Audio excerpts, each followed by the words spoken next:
This is J.R. Moore coming to you live from deep in the mountains of the Missouri Ozarks on Friday, the 4th day of October. The prepper tip of the day, most of you have a team to work with. It may be family-based, maybe church-based. I want to encourage all of you to work together as a team. We begin our shows with something the socialists, communists, Democrats, Muslims would like to do away with, and that would be the Pledge of Allegiance. I pledge allegiance to the flag of the United States of America and to the republic for which it stands, one nation, under God, indivisible, with liberty and justice for all. Our prepper tip of the day, most of you have a team to get together in terms of dealing with hard times that might be ahead of us. I want to encourage you to work with your team, socialize with your team, and train with your team. You need to do all these activities together. Different settings bring out different aspects of a person's personality. Just socializing only exhibits one part of a personality. Working together, doing carpenter work, painting, cleaning, whatever it might be, brings out other aspects of a person's personality. And of course, training brings out entirely different aspects. So that's very important. We have a patient waiting in the green room, my friend Tom Berryhill. Tom is a gentleman who began a quest more than half a century ago to become very knowledgeable, to become expert, in fact, in the area of two-way radio communications, emergency radio communications, ham radio, electronics, and we're going to talk about emergency communications. Good morning, Tom. Looks like we lost Tom. Well, he'll call back in a moment here, and I got some breaking news I need to relate to everybody. Very important. I doubt that Tom's heard about this. I just found out about it this morning. The news broke 2 days ago. And we will discuss that in some detail as soon as Tom gets back here. The whole area of communications is something most people really don't understand. They may think they do. They may have some limited knowledge going back to the 70s when CB radios were at their all-time high popularity, which, of course, once cell phones came into being, the use of CB radios dropped off the charts. And Tom, are you here, sir? I'm here, John. Here we're going to talk about emergency communications, and my communications cut out. Uh-huh. Well, okay. Tom, I just found out about the one I'm going to talk about here about half an hour ago. I find it very disturbing concerning what's going on in the state of California regarding ham radio. It's a 13-minute presentation on YouTube. If you put the following, it's the call sign of one of the guys that did this in the YouTube search box. It'll come up pretty quick. The call sign is Kilo 6 Uniform Delta Alpha. I say again, Kilo 6 Uniform Delta Alpha. The title of the presentation is California Declares Ham Radio No Longer a Benefit, Severs Ties Across the State. Apparently what's happened is the state government is withdrawing permission from the ham clubs that have repeaters to use state property, particularly high spots on state-owned land, to have their repeaters set up. And if they want to continue doing that, they have to pay a lot of money, $2,500, I believe, just to have a study made to, I'm not sure what they would study, but studying something about whether the local ham radio people should or should not have a repeater at the top of a hill. These repeaters are all over the state of California. They're integral in the emergency management. They do help save lives recently, and they will help save lives in the future if they're allowed to continue. And they cost the state of California nothing to have these hilltops occupied by a ham repeater. It does not cost the state of California a penny, and they're really putting these entire communities at risk by withdrawing this permission and requiring these ham radio clubs to remove their repeaters. An attorney, the attorney's letter is on this video, by the way. An attorney representing the ham radio people wrote a 14-page letter to the state of California giving all the reasons why this permission should not be withdrawn by the state, and how the ham radio is in fact an integral part of emergency communications at the county level.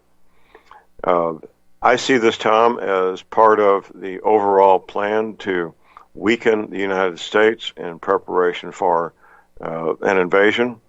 If I was in charge of invading the United States, this is one of the things I would implement to make our country weaker, to make us more vulnerable, to make sure that the invasion had a greater chance of success. This was published, by the way, 2 days ago. It's already had 40,000 people look at it as of this morning.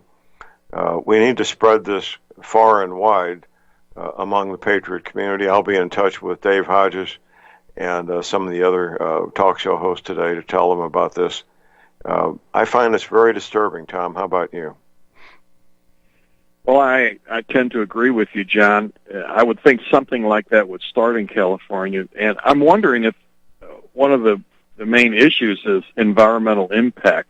You know, if you put up a large tower and a repeater site on a mountaintop, you may have to cut trees down. They're very sensitive about that in California. Although we'll say some of the most sophisticated repeater systems on the air for ham radio use are in California and the western states, where they have tall mountains and they span very wide areas with these systems. They're interconnected with landline telephones as well as microwave links between repeater sites. And they link some of these repeaters where you can drive hundreds of miles and communicate with the same station without any dropouts or anything like that due to the height of the antennas. You always want that antenna on a tall spot, and a mountain is an excellent place to put a repeater. I'm just wondering if it's the main thing is environmental impact, because that's all they talk about. Negative. California. Negative. I know they do a lot. Negative.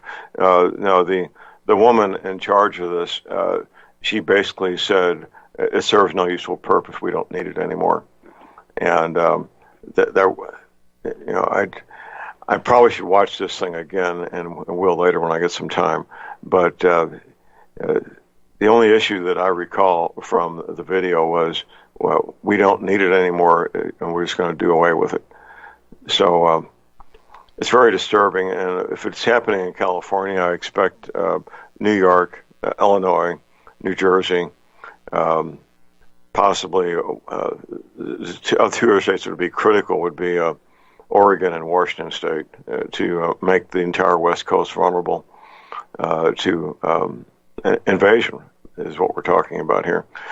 You know, Tom, last night I had my John Moore radio show meetup, and I told the audience there that what I'm seeing is something I've rarely seen among the talk show hosts that I know and I've worked with for many years.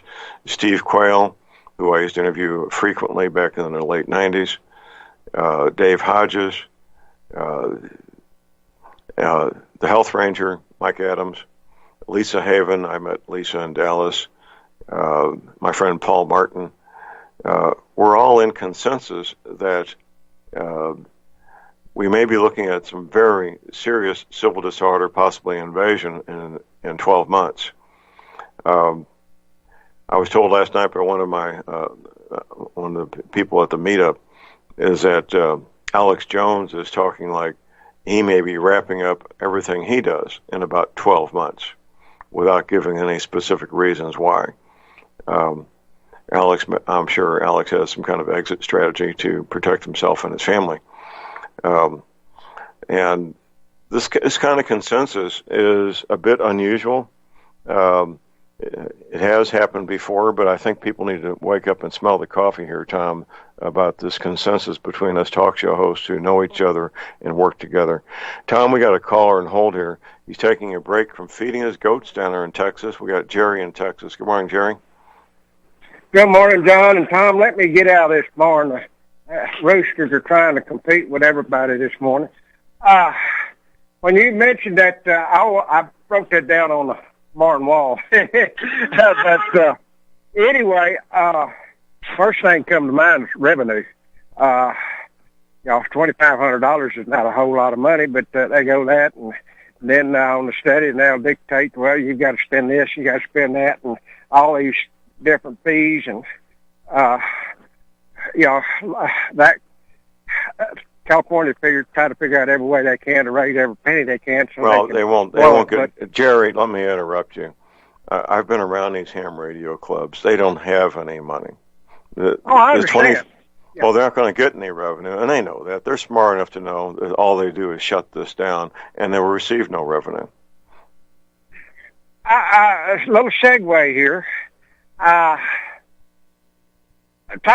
are you? I'm sure you are. Have you done any research, or study on passive repeaters? I'm sure you're familiar with the term. Well, a passive repeater is, for instance, maybe in your car, you might have a magnetic mount antenna on the roof, and it comes inside the car, and it has maybe a coil or a plate or another antenna inside the car that picks up your signal from your HT or low-powered radio inside the car, and then it rebroadcasts some of that energy it receives to the outside. They're not the best application to get the signal out, but they do work somewhat. That's my definition of a passive repeater. Is that what you're thinking about? Well, yes. I am here about 25 miles away. He set up a passive. I've got to go and see it and get some pictures or something. He set up a passive repeater for his handy-talkie inside his house. And basically to be able to hit a repeater that a bunch of us use constantly. And it is, well, he's got it figured, configured, whatever. It works fantastic on 5 watts.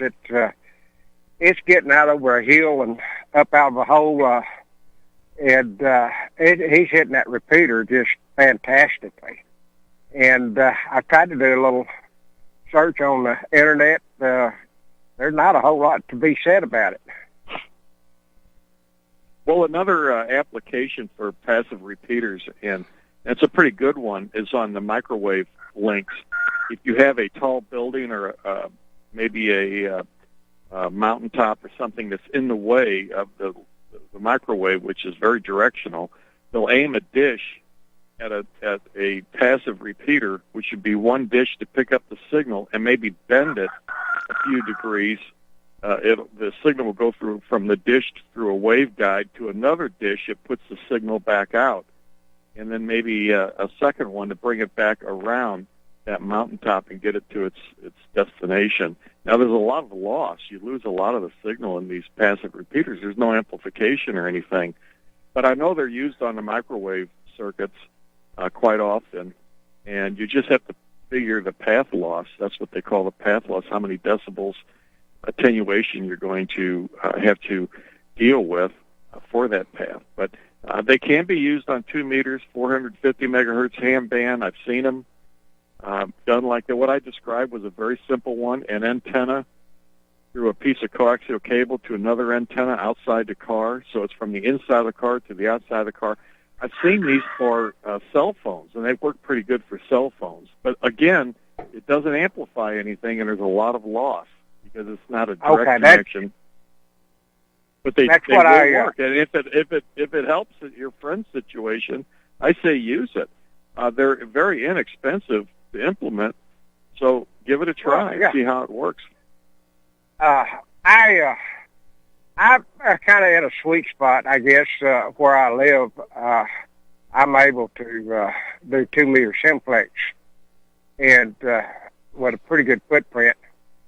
Of course, with a base unit with my antenna up fairly high, but a handy-talkie, I'm just marginal to the repeater, and that's got me curious if that might work for me.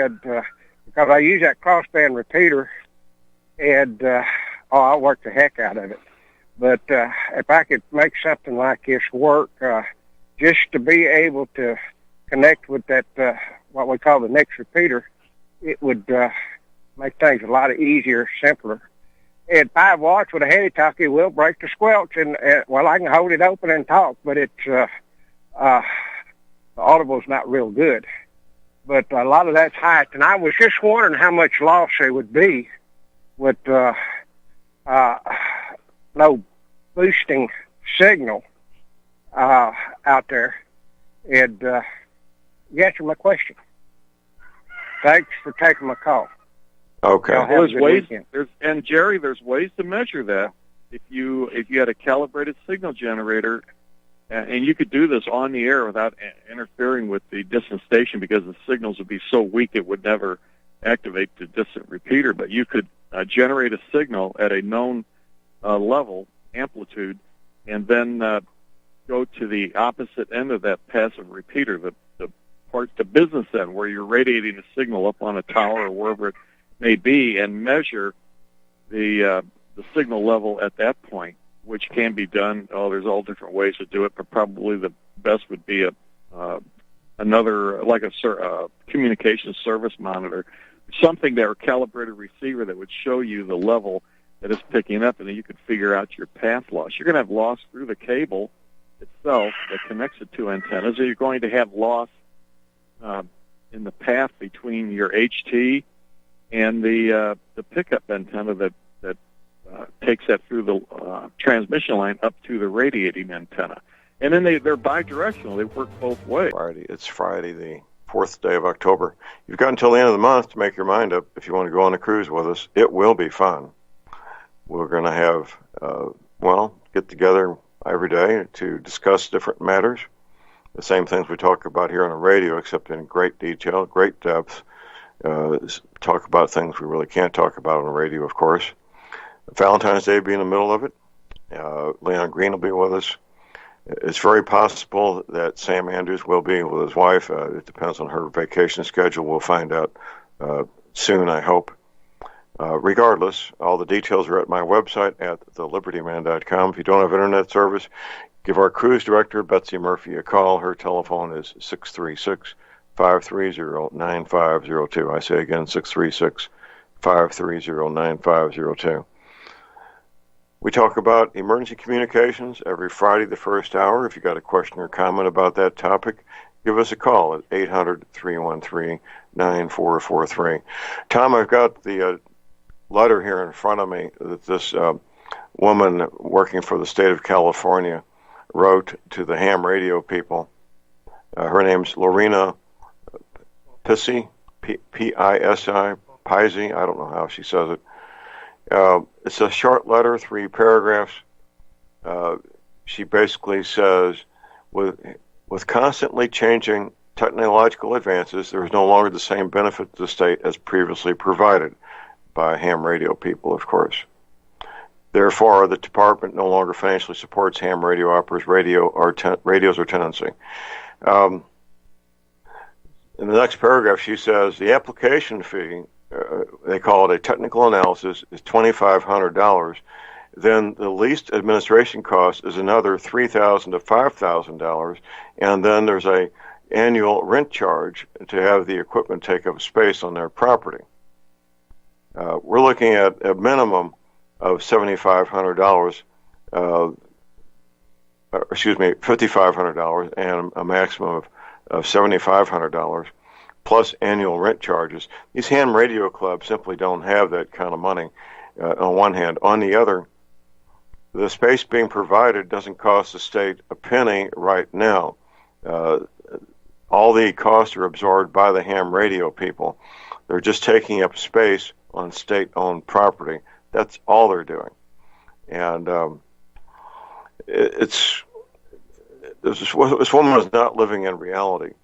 Reality is the ham radio operators and their equipment provides a very massive, important benefit to the emergency responders in California right now, despite all the what she calls changing technological advances. Well, the changing technological advances don't work all the time. That's why the ham radio people are in place, aren't they, Tom? Well, that's very true, and ham operators can respond very quickly, especially if the systems are down, the power utilities are shut down, there's no electrical power. Many of the ham systems on these mountaintops actually use solar energy, and some of the commercial and law enforcement systems up there would be the same. But if they have problems and the repair people can't get up there, that system's off the air, and that can happen quite often if there's heavy snows, icing, antenna problems because of icing. I've seen it happen, John, and sometimes those things are off the air for a long time because the access to it is almost impossible. They have to get up there by helicopters, and they have to wait till the weather breaks, and it's just dangerous all the way around. So the ham operators might not be able to get to it as well, but they take great interest in making sure that those antennas are properly installed, and they put in a lot of safeguards to make sure that they won't have problems with the weather.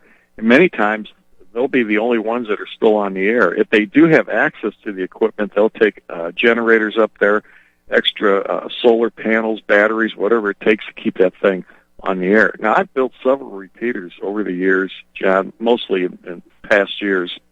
In the mid-1970s, I built the system, and it was really a nice setup and had tremendous coverage, operated on the 450 megahertz ham band, and I put it on top of a tall building in Clayton, Missouri, which is the county seat for St. Louis County. So it was a central location, and it had very, very good coverage for quite a distance, quite a radius around St. Louis.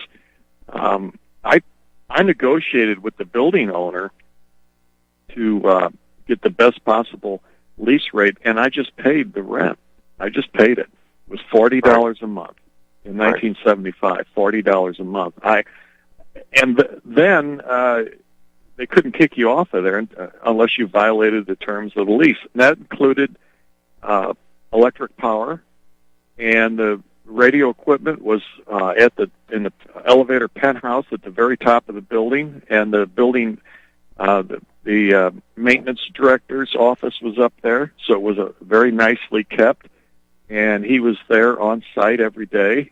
So they had windows in that office; they could see the equipment cabinets. We weren't the only ones up there; there were several other. Hold that thought, Tom. I can hold that thought. We got to break. I got to follow up on this when we get back. Everybody, stay tuned.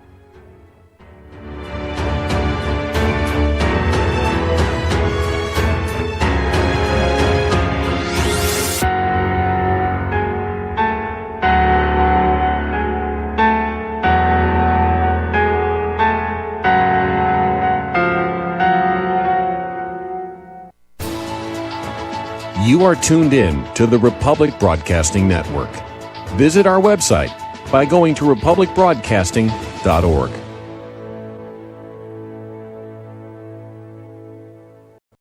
Tired of being lied to by mass media? It's growing more and more apparent today that news is received less and less through standard media outlets. Even with a growing audience every day, RBN is beginning to direct more efforts into social media. Social media and the use of the internet is fast becoming the primary source of people for news, regardless of demographic. RBN has set out to provide some of the best news on the internet through republicbroadcasting.org, and also has begun to use the tools to our advantage by way of social media. Republic Broadcasting is now operating a Facebook page to function as yet another avenue to have our collective voice reach new audiences across not only America, but across the globe as well. The Facebook page features not only news, but also an RBN player to listen to our broadcast. Get involved by visiting facebook.com/Republic Broadcasting and liking our page and share it with your friends and family, because you can handle the truth.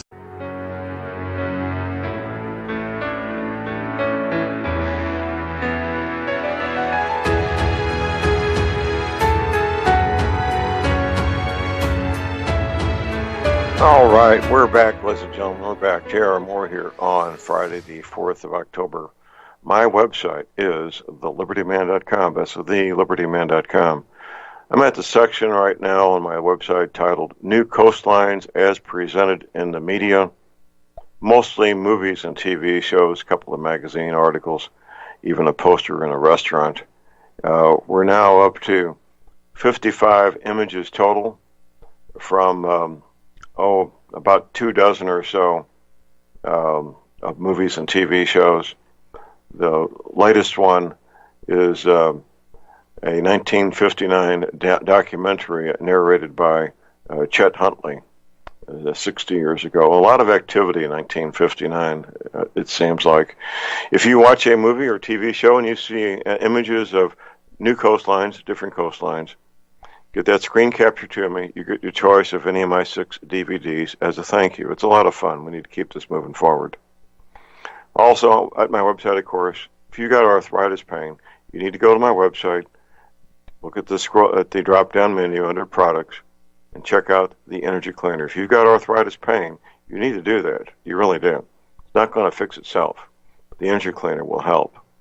Everybody gets some relief. Many get complete relief. Everybody gets some relief from their arthritis pain. Are you not sleeping well? Almost everybody sleeps better when they use the energy cleaner. I know I sleep as sound as a small child every night because I use my energy cleaner. All the details are at my website at thelibertyman.com. I'll be talking to Steve Whitman in the next day or two about coming back on the show, give us an update on his newest novel. And, of course, Steve will tell his story about how the energy cleaner literally saved his life. It's quite a story, quite a drama. All the details, once again, are at my website at thelibertyman.com, where you can place your order using PayPal, MasterCard, Visa, for your energy cleaner, for the pad to go with it. And, of course, you could call my toll-free order line 24 hours a day to do the same thing. That's 800-592-9543. I say again, 800-592-9543. This is Communications Friday. We're talking about emergency communications. You got a question or comment about that topic? Give us a call at 800-313-9443. Tom, I was helping a friend once. He had a home right next to a cliff. A cliff was loomed up slightly more than 100 feet, pretty close to vertical behind this house. A rocky cliff with trees jutting out, and he wanted his antenna at the top of the cliff. And I said, well, let's do that. So we cut down a tree about 6 feet above the ground to use as the base for the mast. Got the antenna installed. We prepared 125 feet, actually it was about 130 feet of coax, and put it inside garden hose. We had enough garden hose lengths attached together. The garden hose was, of course, to protect the coax from being chewed on by the squirrels. The squirrels think coax is just a tasty dinner for them. Coiled it all up, and I got to the top of the cliff with all my climbing equipment, my rappelling rope, my Swiss seat. I put the coil of coax over my shoulder and started rappelling down the cliff, attaching the coax to trees every 10 or 15 feet with cable ties as I went down. I got about halfway down because my rappelling rope wasn't long enough. I had to stop, find a suitable new anchor, a good sturdy tree, and once again begin my rappel back down the cliff as I uncoiled the coax, once again attaching it to trees every 10 or 15 feet as I could find them. Finally getting to the bottom of the cliff and bringing the coax into the home where it was hooked up to the radio equipment. It was a good little exercise, a good project. Everything worked out the way it was supposed to, and I was happy to be able to help my friend do that. And that antenna was up there. It was in a place where I could routinely drive by and see it. It was up there for a good 20 plus years, I know. Before, it was up there for a good 20 plus years. But you do what you got to do an install, don't you, Tom? Yes, you do. And going through 125 feet of coaxial cable, you're going to have a lot of loss, depending on what type it is. So you have to really plan and get the right cable. I would say 7/8 Helix at a minimum for that long of a run, depending. It was heavy. I had about 80 or 90 pounds across my shoulders when I started rappelling down that cliff. It was heavy. Yeah, well, if it was RG8 or something like that, there's going to be tremendous losses at 125 feet on VHF and especially on UHF. But if it was Heliax, it'd be a lot better. Even half-inch would be better than regular RG8. And you'd know if it was Heliax. It's like a helical coil. You can see that it's almost like that flexible conduit used in buildings for electrical wiring. It looks just like that with a plastic. Not always does it have a plastic jacket on it, but usually it's also insulated with a plastic jacket. And it's very heavy. For a length that long, I would use 7/8 minimum, and you'd be assured that the power would get there to the antenna. That's what a lot of hams don't plan on is the loss through that transmission line at VHF frequencies. The man who engineered this engineered to NATO specification because that's how he works. And so everything was engineered properly that we get the result we were looking for. And I've seen these installations out west also on top of these mountains when I'm driving out there. And the ones, a lot of them are totally exposed to all the weather conditions, 24/7, 365, wind, rain, ice, snow, very vulnerable, Tom. And I would assume there's others out there, just like you talk about, where they're only accessible very easily by helicopter. Getting up there on foot would be, quite an expedition, to say the least, that most ham people would not be willing to do. And going back to what's going on in California, it's a very disturbing matter. I hope that cooler heads, wise people will prevail over what's taking place out there. I don't know if it's part of a grander conspiracy to weaken the preparedness of California, or if it's just bureaucrats being bureaucrats. I don't have that information. I do know that whether it's by design or with intent, it is weakening the overall preparedness of Californians to deal with fires, floods, earthquakes, and or widespread civil disorder or even an invasion of foreign forces. It does, in fact, weaken us in every aspect of emergency preparedness, doesn't it, Tom?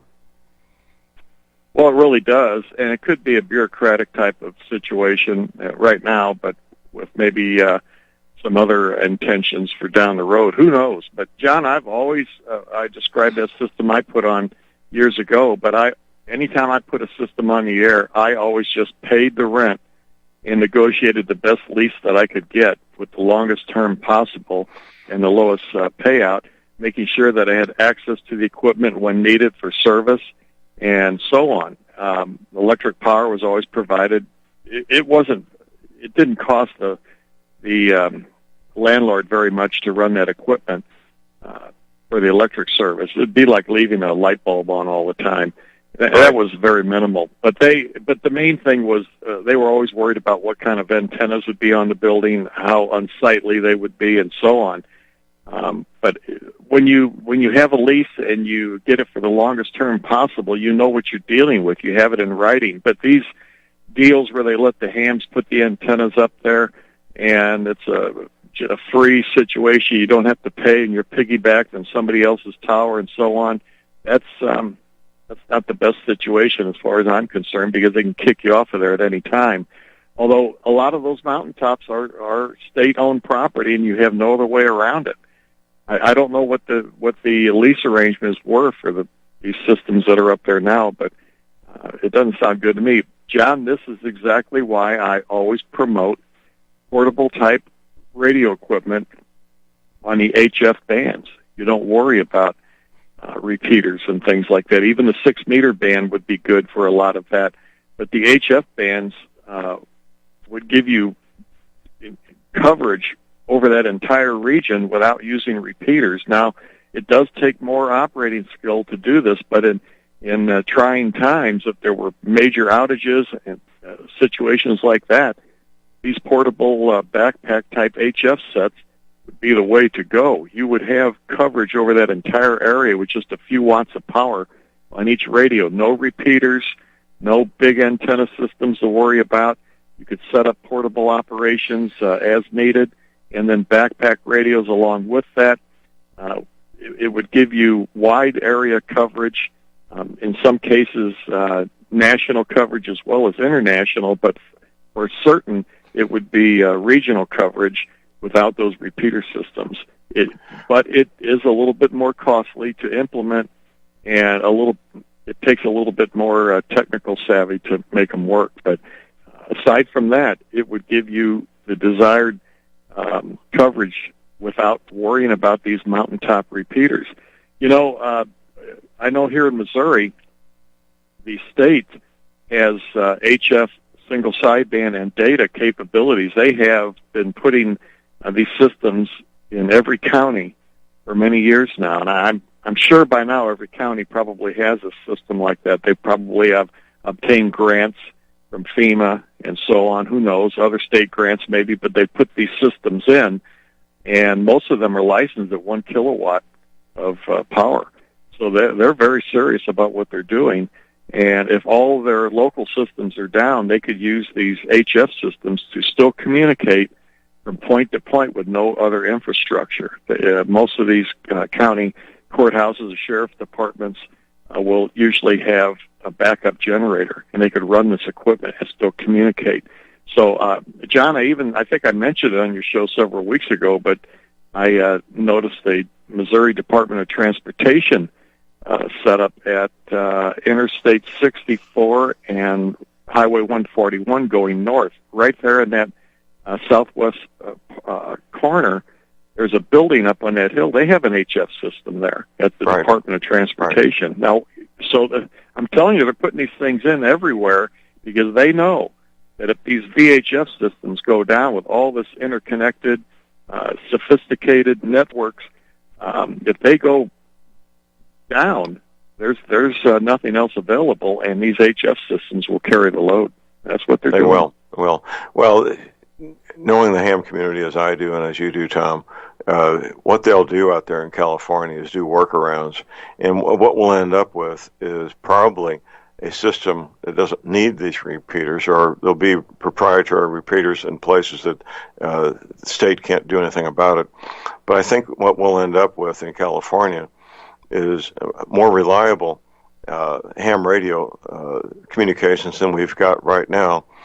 And the state can just keep their high spots on government-owned land while the ham radio people do their workarounds and end up with a more reliable system in the end. What do you think? Well, I agree with that. And another thing that these ham operators in California could do is try to educate these bureaucrats, get them to go up to that mountaintop, show them what's going on, show them your system. And another thing that can be done, John, and I know this has taken place. Tom, you're naive. It would be like reading Shakespeare to a group of chickens. I realize that, John, but one of the managers could see that you could supply them with electric power when their systems conk out, and you can get yours on the air and share some of that power with them. If you just get somebody that's a little bit knowledgeable. Well, I realize that. Maybe. I have to grant you the possibility of maybe. Yeah, maybe. But, John, I've had government contracts when I had my manufacturing company, and I've spoken to these people, and I had more success talking to a dead tree than some of these I have to say buffoons that were negotiating some of these contracts. I was in awe of the incompetence and the lack of knowledge on the subject matter. It was incredible. I can't believe they get anything done. So I can understand what's going on out there in California. And yes, it's a shot in the dark to even try it. But maybe if you could educate somebody in that department to go up there and look just at one system and show what you could do to help them when the systems are down. I just got notice from one of our listeners that Dave Hodges reported on the same matter with going to California 17 hours ago. So Dave's on top of it. Thank you, Dave. And thank you, listener. You know, John, many times they don't want you. They don't want your help. As a matter of fact, about 18 years ago, something like that, right here in our area, Franklin County Sheriff's Department, their repeater system was hit by lightning and blew the whole thing out. And I had a complete system that was programmable to their frequency. It was probably much better than what they even owned at the time. It was a Motorola system that I had purchased. I bought an entire fleet, and it came with several repeater systems. And I contacted them, and I said, I'll bring it down right now and put it on your frequency and set you guys up, and you can use it for as long as you need until your system is back up and running. And I then took the equipment down there and showed it to one of the big shots in the sheriff's department. And you know who the sheriff was at the time back then. I knew him. I knew him very well. Yes. Yes, and you know what? They even called him, and they turned it down. They turned down the offer, and they wanted to know what the terms were. I said, use it as long as you need. I'm not charging you a penny. I'm just trying to help you guys out. I have the equipment. It's surplus to my needs at the moment. It's better than what you already have that's been destroyed by lightning. You're going to have to get new equipment. It could take a couple of months. This thing will keep you on the air and running. And they didn't want to do it. Okay, I turned my pickup truck around and went back home and put it back in the shop. And I sold it. Let them stay in the dark. Let them stay in the dark. That's right. And, John, I sold that to the Pennsylvania State Police Department. That's where that repeater ended up going. About how many years ago was that? Do you recall, approximately? I'm thinking it's pushing 20 years. It was maybe it's been quite a while, but yeah, Gary was the sheriff at that time. He'll be a man. They'll test one day. Have him win the Green Beret. All right, we're back, ladies and gentlemen. J.R. Moore here, our second hour on Friday, the 4th day of October. The prepper tip of the day. Most of you have a team to work with. It may be family-based, maybe church-based. I want to encourage all of you to work together as a team, socialize together as a team, and train together as a team. All these different activities bring out different parts of people's personalities. Very important to get to know people in that manner. We have patient Wayne Greenman, my friend, Dr. Lynn Wilbert. Dr. Wilbert is a healthcare professional, a chiropractor in St. Louis, Missouri, and we're going to be talking about health-related matters. Good morning, Doctor. Greetings, John Moore. So glad to be here. Good to have you back, sir. We haven't talked for a little bit. Any updates on your website, sir? Well, it's still being completely revamped. We decided to market a little differently, and I have some yoga information on there, and I'm looking at entering that the population of people, as well as fitness-minded people. I think I mentioned I've been doing this. I've had 21-hour sessions of Zumba. And Zumba, if you don't know what it is, Zumba is choreographed dance steps. You have an instructor that leads you, and it's movement to music.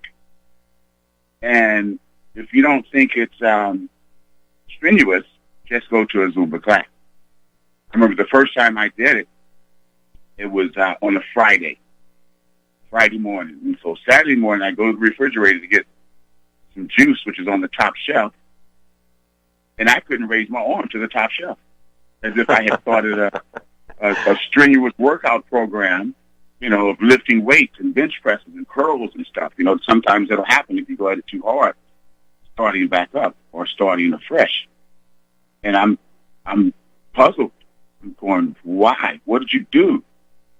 Oh, that was those overhead reach shoulder moves in Zumba.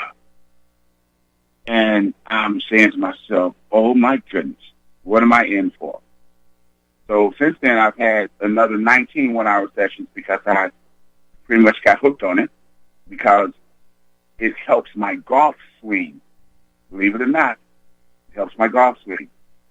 In the beginning stages of going to the class, my left hip wouldn't do what my right hip could do very easily. I couldn't figure that out. I'm going, why?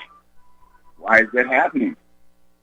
And, well, I never did figure it out. My left hip just got the message.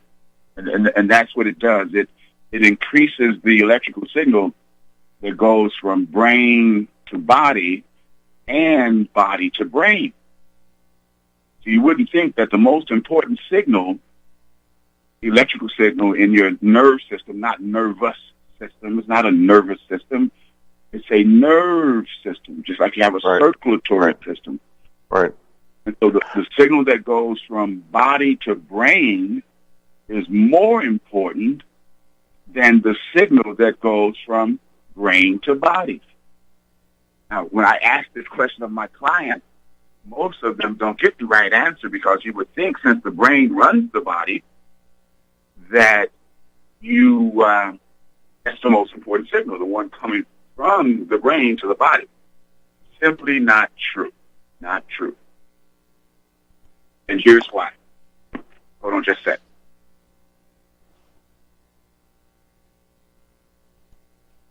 The brain doesn't arbitrarily select. You know, like some of us have selective hearing. It doesn't have selective signal observation. It receives, there's 10 to 100 times more electrical signals going to the brain than it is from the brain. The message going to the brain is called sensory. The message coming from the brain to the body is called motor. So it's more important the sensory message that goes to the brain. And so that's what Zumba does. First of all, you have to observe the move, and then you have to get that message to your brain, and then you got to get it from your brain to your body. Then your body's got to do it, and then your brain's got to receive that new message, and it's just interesting, very interesting. I can see where it is. Doctor, I got a Zumba video here going on right now in front of me, these young men and women working out. It looks like a way to kind of trick people into doing some pretty strenuous things while they're having fun. Yes. It's not an easy event. It really isn't. In fact, the next time I went to the class, I didn't quite make it through like I wanted to. I was pretty exhausted after that hour session. And so I looked at my nutrition, whatever it is that I needed to take, and there's a leaf powder. It's called Moringa, Moringa, Moringa leaf powder. You can go on Amazon and get it. They have several kinds, but if anybody's interested, I can give you the exact product to buy. But what I started doing was putting half a teaspoon in pure water, and I would drink that during the class, and I would have much, much more energy.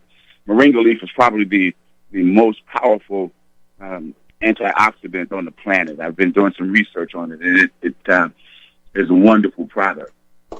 But yes, when you engage in activity, see, the brain, for those of us that are sitting down, I'm sitting down, I would imagine you're sitting down, but if your shoulders are holding hands with your ears, then that means there's a timing problem. A timing problem. So you're sitting in your chair, but your neck muscles are tight, or your shoulder muscles are tight. Why? Are you doing a bench press right now? No. Why is that trapezius muscle tight? The trapezius muscle is the muscle on top of the shoulders. You know, those big bodybuilders that have been doing bench presses all their life. You can't see their neck. Yeah, that's the trapezius muscle. And then they can't straighten their arms out because they forget to stretch after they've been working out. So they've been doing those bicep curls forever, and they can't straighten out their elbow. The term we used to use for that was called muscle bound. But yeah, that's a classic. You just given the classic definition of what muscle bound is, Doctor. Yes, I wouldn't want to be that. It's more important to be flexible. More important to be flexible. And so the trapezius muscle is the only muscle, the only skeletal muscle in the body that goes from head to hip. It attaches at the base of your skull, on top of your shoulders, and goes all the way down and attaches on top of your hips. And it's the only muscle in the body that has two types of nerves that make it work. Two types of nerves that innervate the muscle. It's a nerve that comes off your neck, in the middle of your neck. Nerves that come off the middle of your neck. And then there's a nerve, it's called a cranial nerve. There's 12 cranial nerves. And this particular cranial nerve it's in the brain, that's why they call it the cranial nerve. It responds to what you're thinking. Cranial nerve 11 is, there it is. It's spinal accessory. I had to search my memory. I was dancing all around it. Cranial nerve 11 is spinal accessory. It has a nucleus in the brain, and so if you're sitting anywhere or working or whatever you're doing, but you're not bench pressing, you really are. Because of that muscle on top of your shoulder, you can just reach up there and touch it. If it's tense, then you're bench pressing in your mind, and it creates a timing problem. Another timing problem that I've mentioned for sure is elevated blood pressure. We got up and ran around the block, came back and sat down and checked blood pressure. Everybody's blood pressure would be elevated. You'll be breathing hard even though you're not running. And in a few minutes, depending on what kind of shape you're in, cardiovascular shape you're in, then it'll return to normal. But if it doesn't return to normal, that means you're running in your mind. See, the brain doesn't choose to tell the body to do something unless it's necessary. So you have a signal going to the brain that is not correct. I call that past tense consciousness, PTC. Your mind, and I've mentioned this before, I'll mention it again, your subconscious, which is responsible for your healing system, your subconscious was here full grown when you were conceived as an energetic being. Let me say that again, it's kind of a deep one. When you were conceived energetically, we were energy beings before we were physical beings. When you were conceived energetically, the energy field around the sperm, the energy field around the egg, when they overlapped and combined, that was you. Makes you an energy being, kind of like your creator. Your subconscious was full grown at that moment. And your subconscious does not keep track of linear time like we do. Oh, you're a couple of days old, you're a couple of years old, you're 20 years old, you're 40, you're 60, 80.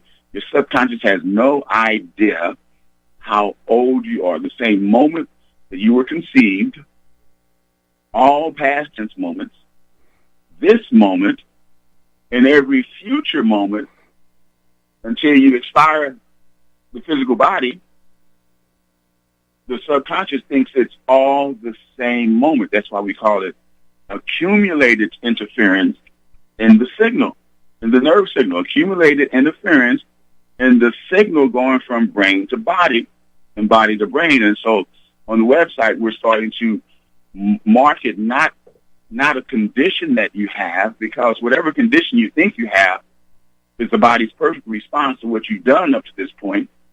And the perfect response is not a heart attack. So whatever condition you think you have, I would suggest you be happy about it, as opposed to wishing it to go away. And so the accumulated interference will create issues in your tissues. And those issues are increased awareness. Some people call it pain. I don't prefer the word pain. Pain is a word. When you say pain, most people want pain. But again, I call it increased awareness.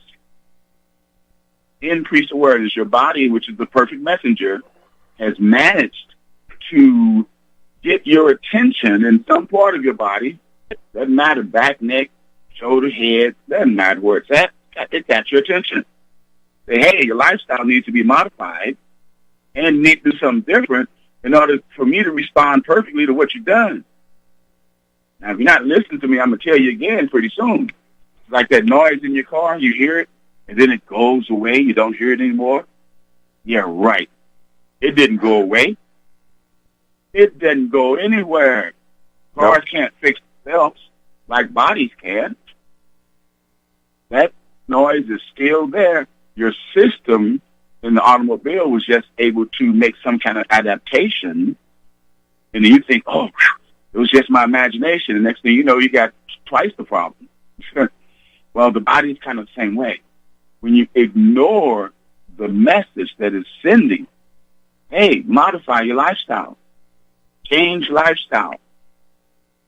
Do something different. Yeah, because you do the same thing the same old way every day, you're going to get the same old stuff. We all know the definition. You can't do the same thing and expect something different. That's not how it works.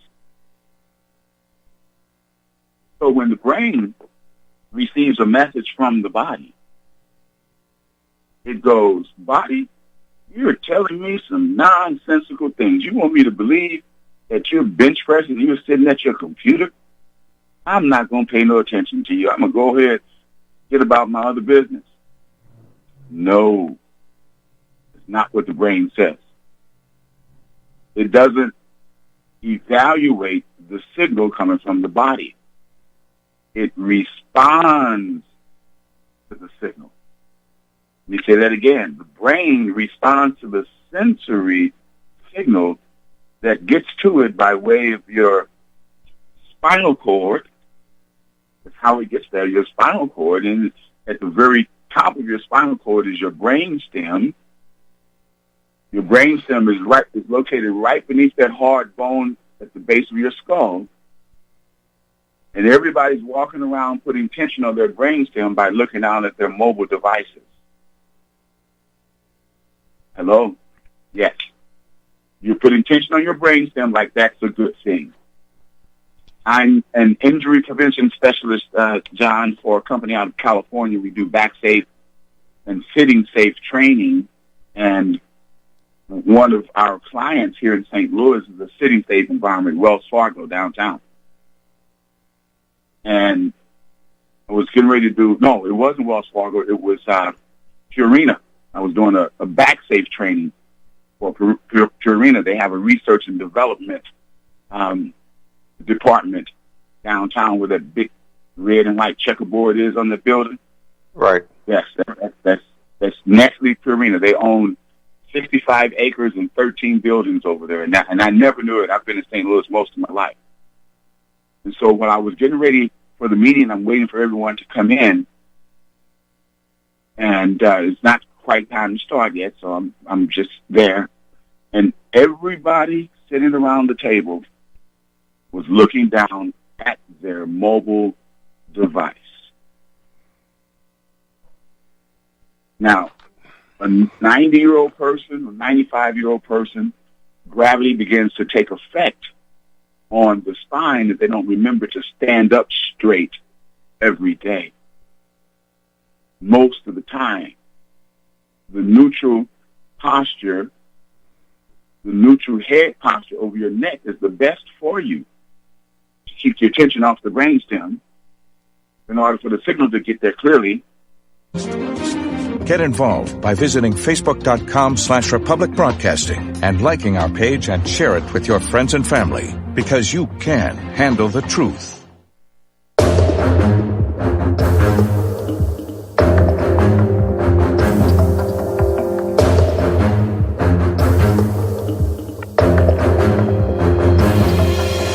All right, back, ladies and gentlemen. J.R. Moore here on Friday, the 4th of October. We are going on a cruise. I hope you can join us. It will be fun. It will be an adventure. It will be romantic if you choose it to be. We're leaving Florida the 9th of February, returning the 16th. Details at my website. If you want to go, we need to be signed up by the end of October. That's not optional. And It'll be fun. Details at my website at thelibertyman.com. If you don't have internet access, you can call my cruise director, Betsy Murphy, to get details. She'll mail you a nice full-color brochure. Betsy's telephone number is 636-530-9502. I say again, 636-530-9502. We're talking and visiting with Dr. Lynn Wilbert. His telephone number, if you need to contact him, if you want a private consultation, 314-495-6480. I say again, 314-495-6480. Doctor, this information is very helpful for people to get them to understand what's going on and why things are going on so that they can get their life back on track, correct? That is correct. That is absolutely correct, John. What I'm finding with most people, that's why I'm shifting my market to those people who are already in a fitness mindset and they want to stay fit. And these are the people that, do yoga, Pilates, Zumba. They're at the gym because they know that exercise is one of those things that is beneficial to living a long and productive life. Joseph Pilates, he's I think he's Greek, and I'm not mistaken. His program was developed initially for the military, and then the dancers bought it, and then he brought it to this country probably 80, 90 years ago or so. I don't know exactly when, but I do know that when I found out what Pilates is, and I heard his premise, he says, you are as healthy as your spine is supple.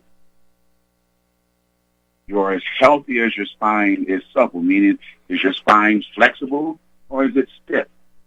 Well, if you forget to stand up straight every day, and I would suggest just a simple thing to do would be to put your heels and your buttocks and your shoulders and your head against a wall. And then see if you can stand there and relax. That would be straight. Not your knees against the wall. Your heels, your glutes, your buttocks, your shoulders, and your head. And then breathe and hold it there for a minute and see what standing up straight feels like. A 90-year-old person that got to stand up straight, the best they can do is move their head up a couple of inches. They can't move their shoulders back and down, and they certainly can't straighten that middle part of their spine because they haven't been practicing flexibility. And so while I'm waiting to do this research and development training, because they researched the Purina feed for animals, dogs, horses, cats, whatever it is, and I'm waiting to get started. It's a few minutes before start time, and everybody's looking down at their mobile device. I went, oh, my goodness. Because we teach people that sit at the computer for a living, we teach them to keep their head in a neutral position, elevate the screen high enough so that you don't have to look down. You may have to look down to type, but just use your eyes to look down. Don't bend your neck. Bending your neck puts tension on your brainstem. There's no amount of tension on the brainstem that's helpful for you. None. If you don't believe me, close one eye and take your finger and put it on your eyeball and see how uncomfortable that is. It doesn't even take that much pressure to alter the signal coming from brain to body and body to brain. And so when the signal is coming from brain to body, here's what the body says. The body says, hey, I'm doing something. Or you think to yourself, I want to do this. See, that's where learning comes in at. When you were 3 months old, you couldn't do Zumba. You couldn't talk, most of you. My oldest daughter, Lisa Joy, she was 3 months old when she said, my wife's friend came through the front door and she said, hi, Phyllis. And there was silence. Because I didn't say it. Carla didn't say it. Phyllis didn't say hi to herself. Yeah, she spoke words at 3 months, and she's a linguist today. She speaks fluent Spanish and French. She teaches Spanish. She lives in Atlanta. She teaches English as a second language to her clients. She tutors. She knows Latin.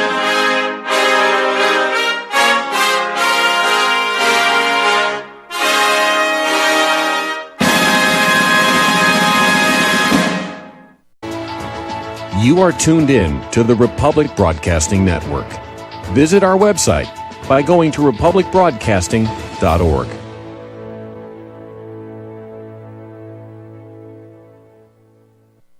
Ladies and gentlemen, J.R. Moore here. We have a special promotion going on at Republic Broadcasting. This is a fundraiser for Republic Broadcasting involving the Energy Cleaner. Mail me a postcard. My address is at my website at thelibertyman.com. We pick a postcard every other Thursday. When your postcard is drawn out, you get to buy an energy cleaner for $215 instead of $285, $70 discount. $200 goes to Republic Broadcasting. You also get a 10% discount on my mattress pads. So get those postcards in, put your name, your telephone number, your email address on there, and when your postcard is drawn, you get to get an energy cleaner for $215 instead of $285. Mattress pads, 10% off. Help us out at Republic Broadcasting and help yourself to get an energy cleaner at a deep discount. It's a win-win situation for everybody. We hope you can get these postcards in soon. Thank you very much.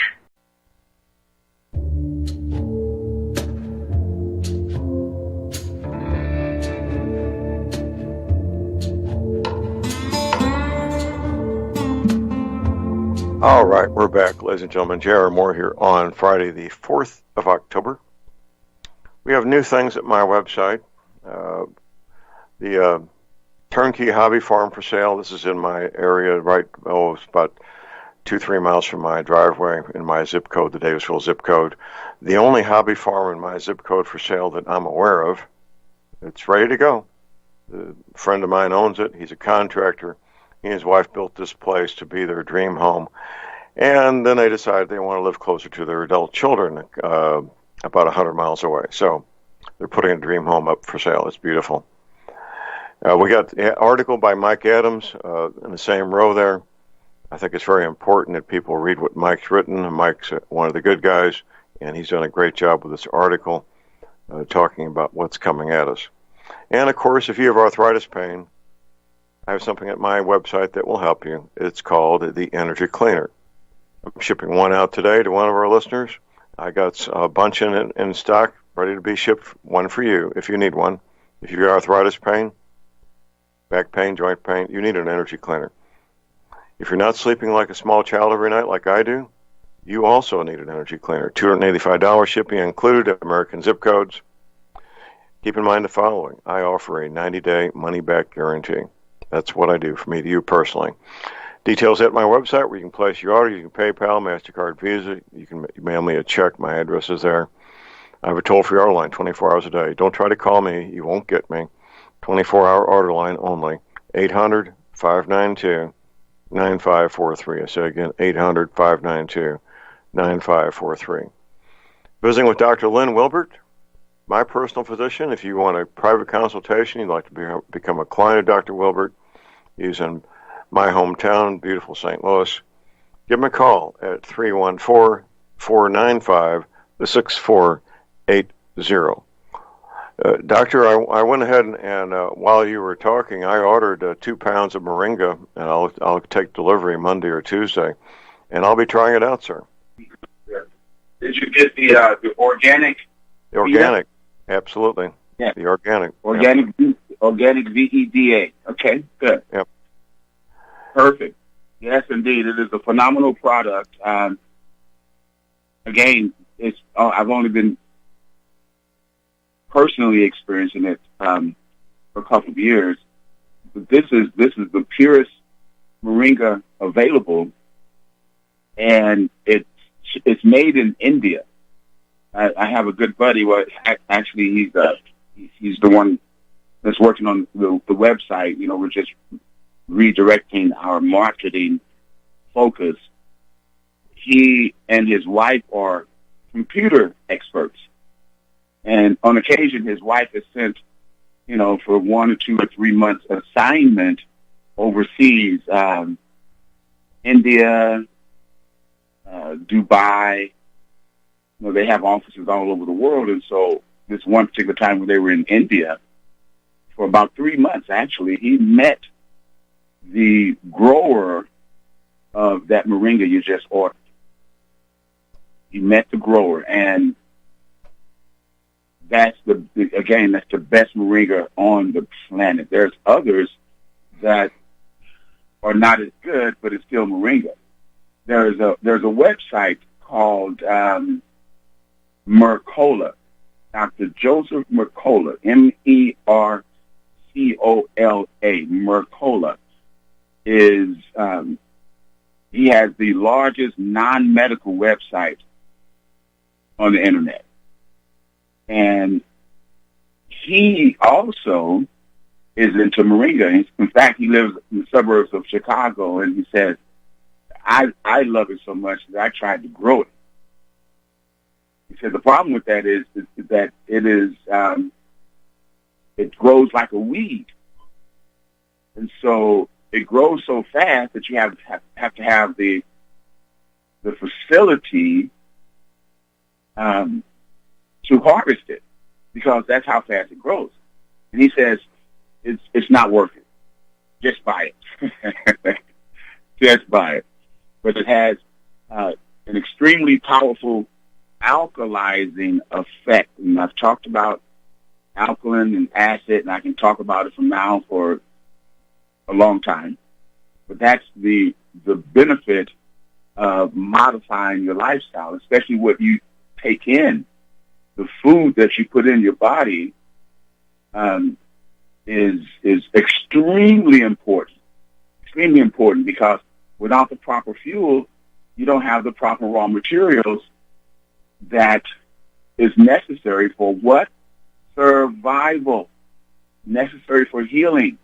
And your level of healing depends on your extent of survival.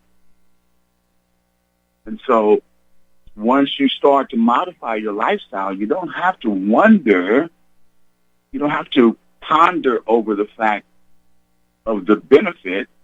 You just say, or you learn, well, this is how this benefits me, and so I would love to have that benefit, so let me see. And then do it long enough until you can experience the benefit. We all know that an ounce of prevention is worth a pound of cure, period. I mean, if you argue or debate or disagree with that fact, then I suggest you do some more homework. I learned that as a child. And so once you learn something, John, it's impossible to unlearn it. You've heard a statement like, it's like riding a bike. Yeah, once you learn how to ride a bike, you don't forget.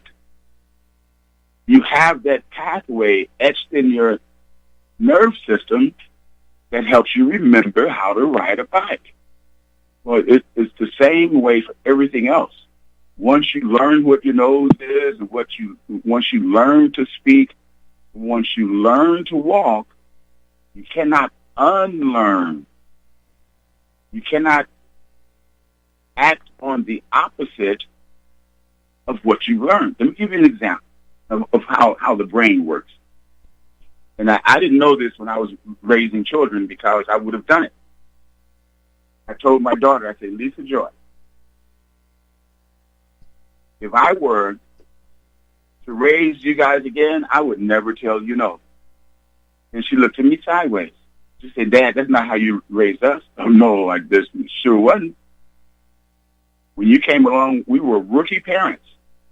We had no idea how to raise a child. We had to figure it out. You didn't come with a owner's manual. So here's what I know now. You cannot act on the opposite of what you learned. What is stop running?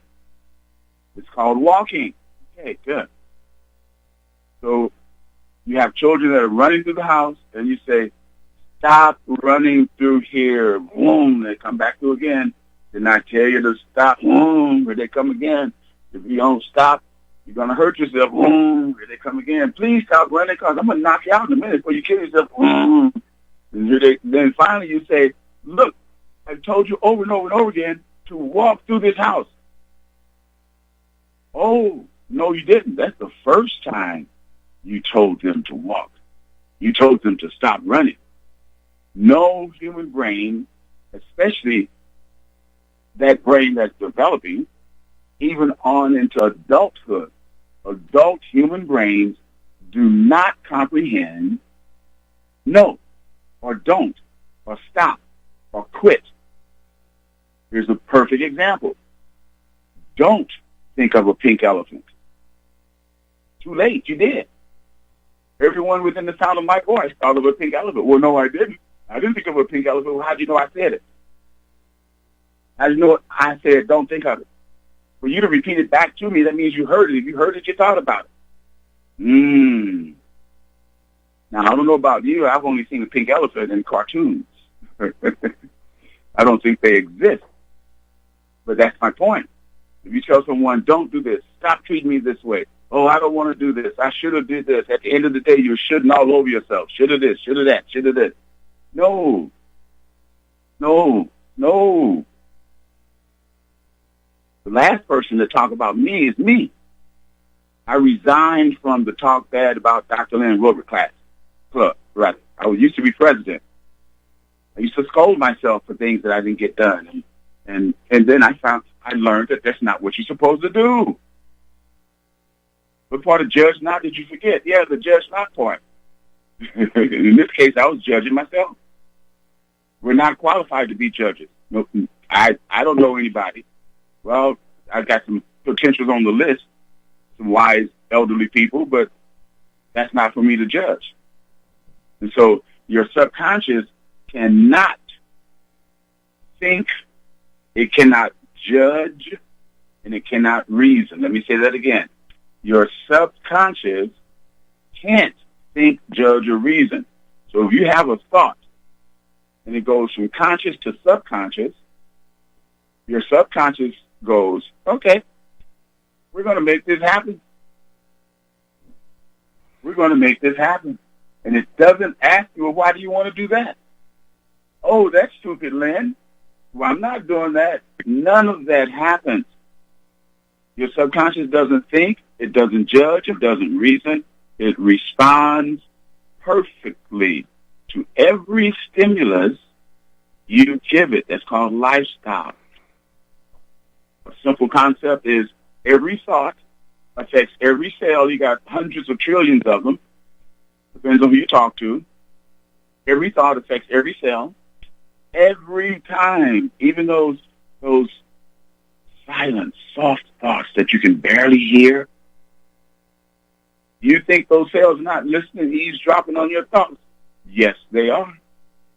Yes, they are. Remember, it used to be one cell big, and so that communication with all the cells happens instantaneously, either toward healing or away from healing, toward health and wellness or away. There's no staying the same. Oh, how you doing today? Oh, about the same. The universe just moved way far beyond your ability to comprehend.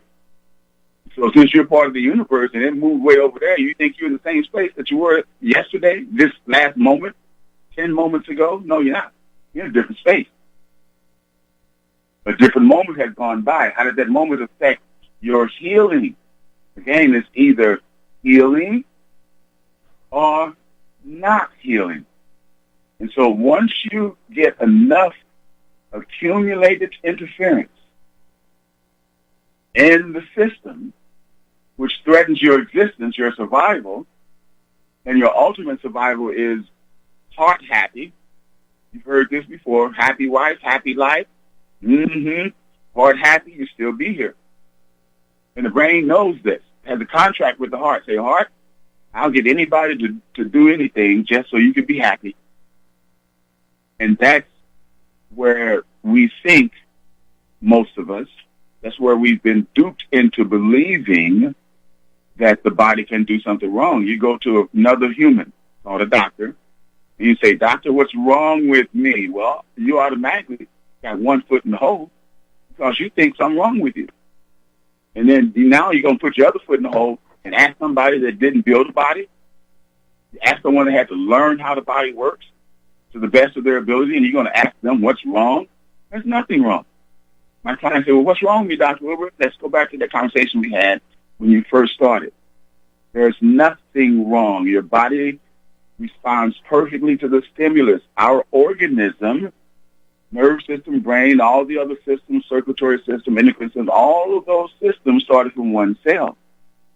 And the design of that system is perfect. There was never a redesign or a recall on the human.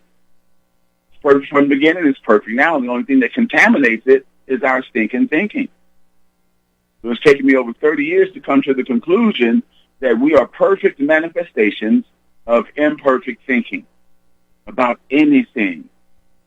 So is it important to guard your thought processes? You better believe it. I just told you. Every thought affects every cell toward healing or away. And so when we become aware of the things that affect our level of health and wellness, and sometimes some of us need to know why. Sometimes it's best to just do. You look at that person and say, "You know what that person is doing is benefiting me.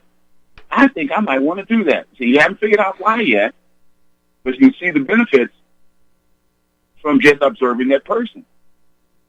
And as you get into that activity or whatever it is, whether it's exercise, learning how to eat whole nutrient foods, whether it's learning how to monitor your breathing and take deep breaths and remember to breathe. See, I know some of us that's listening on the call, some of us are not breathing until I just mentioned it. And so, "Oh, yeah, I wasn't breathing for a couple seconds there." It's like your shoulders are trying to hold hands with your ears. Guess what? At the subconscious level, you're running and bench pressing.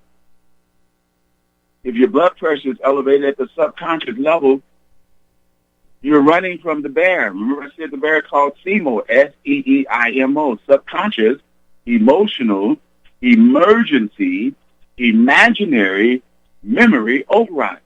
So subconscious, it's emotional, you're based. It creates an emergency, but it's always a false alarm unless the bear is actually chasing you.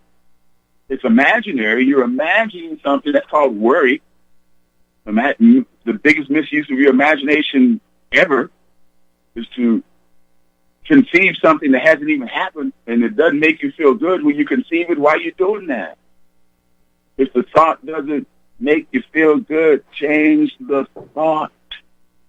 Well, how do you do that? Well, then you have to do some research and learn how to change your thought. It's easy. It's called thought replacement. You didn't like the way you felt after that thought? Stop right there, back up, replace the thought, rephrase it, rewrite it the way you would love for it to be, say it to yourself the way you would love for it to be, say it again so that it makes you feel good, and then, boom, move on to the next thought. And make sure that it's a positive one. Even if it's a situation that seems to be less than positive, you can think it